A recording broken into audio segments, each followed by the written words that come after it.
இப்ப இந்த வீடியோ நீங்க பாத்துட்டு இருக்கீங்க. இப்போ உங்க பக்கத்துல இருக்க யாராவது என்ன பண்றீங்க அப்படின்னு உங்களை கேக்குறாங்கன்னு வச்சுக்கோ. நீங்க என்ன சொல்வீங்க உடனே? நான் வீடியோ பார்த்துக்கிட்டு இருக்கேன் அப்படின்னு சொல்வீங்க. கரெக்டா? ப்ரையாரிட்டைஸ்டா என்ன வந்தது? முன்னிலையில முதல்ல ஃபர்ஸ்ட் பர்சன் சிங்குலர் ஐ தான் வந்துருது. கரெக்டா? நான் இந்த வீடியோ பார்த்துட்டு இருக்கேன் அப்படிங்கிறீங்க. இப்போ இந்த நான் சொல்லிட்டீங்கல்ல, உண்மையிலே இந்த வீடியோ பாக்குறது எது? இந்த கேள்வி கேளுங்க. இந்த கண் பாக்குது, இந்த காது கேக்குது, இந்த ஐம்புலன்களும் வழியா ஏதோ ஒரு விஷயத்த இந்த வீடியோ உள்வாங்குறீங்க நீங்க. அவ்வளவுதான். இந்த கண்ணு, மூக்கு, வாய், காது, இந்த மெய்ய நீங்க இல்ல அப்படின்னா இந்த வீடியோ பாக்குறது எது? அவேர்னஸோட இதை நீங்க அணுகுனீங்கன்னா உங்க உள்ளுக்குள்ள இருக்க அந்த சுத்த பிரஜை, அந்த அறிவு தான் உங்களை இயக்கிக்கிட்டு இருக்கு அப்படிங்கிற ஞானம் உங்களுக்கு கிடைக்கும். அது மட்டும் நீங்க என்ன நினைச்சிட்டு இருப்பீங்கன்னா, என் கண்ணு இதை பாக்குது, என் காது இந்த வாய்ஸை கேக்குது, நான் போனை கையில பிடிச்சு பாத்துட்டு இருக்கேன், இல்ல என்னோட லேப்ல இது ஓடுது நான் பாத்துட்டு இருக்கேன், அப்படிதான் நினைப்பீங்க. சின்ன சின்ன விஷயம்தான். அதை நீங்க பண்றீங்க அப்படின்னு நினைக்கும் போது அதோட இம்பாக்ட் ஒண்ணுமே இருக்காது. தூக்க நிலை தான், அப்படியே பிளைண்டா இருக்கும்.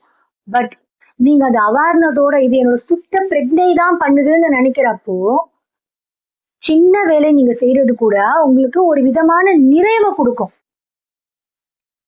இப்ப தண்ணி குடிக்கிறீங்க அப்படின்னா கையில தண்ணி பாட்டில் எடுக்கிறீங்க. இந்த கை எதுல வருது? பாணி. நான் ஆல்ரெடி சொல்லியிருந்தேன். விச் மீன்ஸ் கர்மேந்திரியங்கள், வேலை பார்க்கறதுக்கான கருவிகள். இந்த 5 கருவிகள்: வாக்கு, பாதம், பாணி, பாயு, உபஸ்தம். ஓகேவா? இதுல இந்த பாணினா கை. ஹிந்தி பாணி இல்ல, தண்ணி குடிக்கிற பாணி இல்ல, இது கை பாணி. தண்டாயுத பாணிங்கிறாங்கல்ல, பாணினா கை, தண்டம் வச்சுட்டு இருக்கிறதுனால தண்டாயுத பாணி. கோதண்ட பாணி, பாணினா கை, கோதண்டத்தை கையில பிடிச்சிருக்கான் ராமன், அதனால கோதண்ட பாணி, அந்த பாணி. ஓகே. இப்போ நீங்க உங்க கையால இந்த தண்ணியை குடிக்கிறீங்கன்னா இந்த கை அதை பிடிச்சு குடிக்குது அப்படின்னு நினைக்கிறீங்களா? அப்ப இந்த கை தான் நீங்களா? இல்ல இல்ல. ஏன்னா இந்த கர்மேந்திரன் நீங்க கிடையாது. அப்ப இந்த தண்ணி குடிக்கிறப்ப அந்த நாக்கு தான் அந்த டேஸ்ட ஃபீல் பண்ணுது அப்படின்னா இந்த ஞானேந்திரியங்கள்ல பார்த்தா மாதிரி இந்த டேஸ்டிங் பட்ஸ், இந்த நாக்கும் நீங்க கிடையாது. அப்போ இந்த தண்ணியை எது குடிக்குது? இந்த தண்ணியை நான் குடிக்கிறேன்னா இதெல்லாம் நான் கிடையாது அப்படின்னு தெரிய வந்துருது. அப்ப நான் யார் அப்படிங்கிற கேள்விக்கு மறுபடியும் உங்களுக்கு அந்த சுத்த பிரக்னி வேலை செய்ய ஆரம்பிக்கும். இப்படித்தான் ஆன்ம விசாரணையே பண்ணணும். பாத் ஆஃப் என்கொயரிங்கிறது பெரிய விஷயம் இல்ல, ஆனா ரொம்ப பெரிய விஷயம்.